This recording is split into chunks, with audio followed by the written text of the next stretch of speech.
How to change your account in Among Us. Changing your account in Among Us is simple whether you're switching to a different profile or logging in with a new email. So to get started,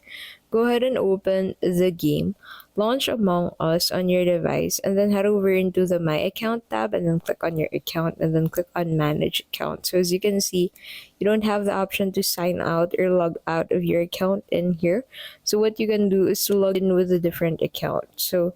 after logging out, go ahead and clear your game data. So go ahead and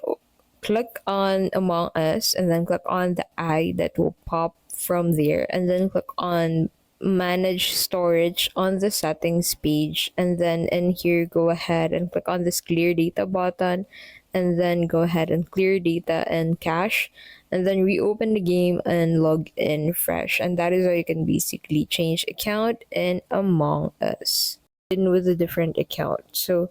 after logging out, go ahead and clear your game data. So go ahead and click on Among Us and then click on the eye that will pop from there and then click on manage storage on the settings page, and then in here go ahead and click on this clear data button and then go ahead and clear data and cache, and then reopen the game and log in with a different account. So after logging out, go ahead and clear your game data. So go ahead and click on Among Us and then click on the eye that will pop from there and then click on manage storage on the settings page, and then in here go ahead and click on this clear data button and then go ahead and clear data and cache, and then reopen the game and log in fresh, and that is how you can basically change account in Among Us in with a different account. So